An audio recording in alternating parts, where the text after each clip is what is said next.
केरल विधानसभा चुनाव 2026 की आज की इस वीडियो में हम बात करेंगे। केरल की बात इसलिए क्योंकि राहुल गांधी, प्रियंका गांधी दोनों ही केरल वायनाड दौरे पर हैं। वहीं दूसरी तरफ अब प्रधानमंत्री नरेंद्र मोदी का भी पूरा फोकस केरल पर आ गया है। केरल पर फोकस इसलिए क्योंकि दिल्ली जीतने के बाद उनमें कॉन्फिडेंस इतना आ गया है कि वो केरल, तमिलनाडु, पश्चिम बंगाल भी जीतना चाहते हैं। आज की इस वीडियो में हम संपूर्ण केरल की 140 विधानसभा सीटों की बात करेंगे।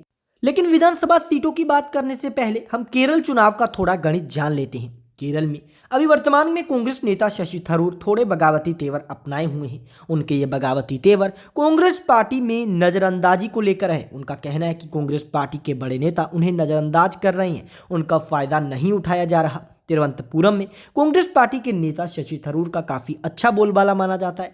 ऐसे में कांग्रेस पार्टी अगर उन्हें नजरअंदाज करती है तो कांग्रेस पार्टी को तिरुवनंतपुरम में खामियाजा भुगतना पड़ सकता है। अब चलिए हम सबसे पहले बात कर लेते हैं कासरगोड विधानसभा सीटों की। कासरगोड में विधानसभा की सीटें आती हैं 5, जिसमें से 2 सीटें तो जा सकती हैं एलडीएफ के खाते में, तो 2 सीटें जा सकती हैं यहाँ पर यूडीएफ के खाते में, लेकिन 1 सीट पर यहाँ दोस्तों अन्य के खाते के अंदर भी जीत जा सकती है।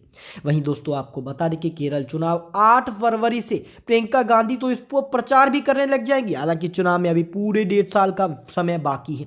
बात अगर अगले जिले की करें तो अगला जिला निकल कर आ रहा है कन्नूर। कन्नूर में दोस्तों आ रही हैं 11 सीटें। ऐसे में 6 विधानसभा की सीटें तो आ रही हैं एलडीएफ के खाते में, 4 सीटें आ रही है यूडीएफ के खाते में, तो 1 सीट अन्य के खाते के अंदर भी जा रही है। वहीं बात अगर हम करते हैं वायनाड की, जहां से पहले राहुल गांधी सांसद थे लेकिन अब वर्तमान में प्रियंका गांधी यहां से सांसद हैं। 3 सीटें आती हैं, जिसमें 2 सीटें एलडीएफ के खाते में जा रही हैं, वहीं 1 सीट यूडीएफ के खाते में जा रही है, तो 0 सीटें अन्य के अंदर जा रही है। यानी कुल मिलाकर अगर वायनाड की स्थितियां देखी जाए तो एलडीएफ यहां पर काफ़ी अधिक मजबूत है।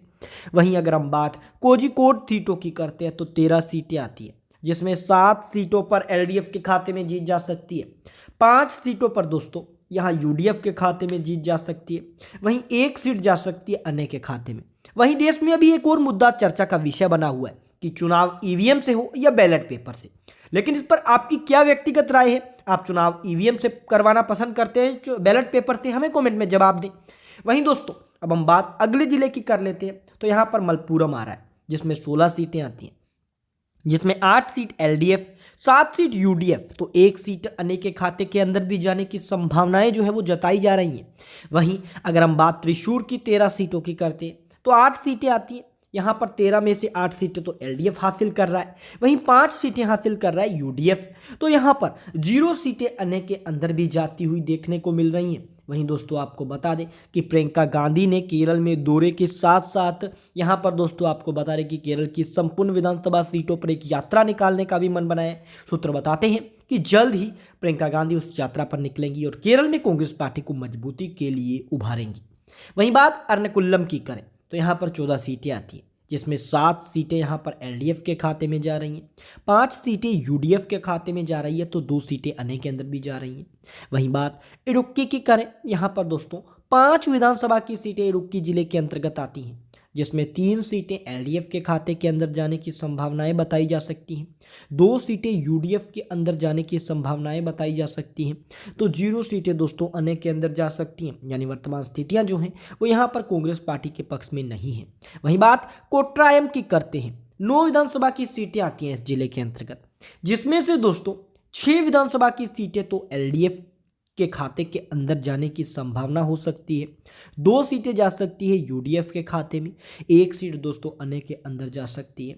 वहीं अब हम बात करते हैं दोस्तों अलपुजा की 9 विधानसभा सीटों की। इसकी बात करने से पहले हम थोड़ा सा जान लेते हैं आज की खबर पर। तो दोस्तों आज दिल्ली के बाद केरल और पश्चिम बंगाल पर पीएम मोदी की नज़र है। जल्दी पश्चिम बंगाल और केरल में पीएम मोदी दौरे पर दौरे करेंगे। तो अलपुजा की हम बात कर रहे थे, 9 में से 5 सीटें एलडीएफ, तो 4 सीटें यहाँ पर यूडीएफ भी हासिल कर सकती है।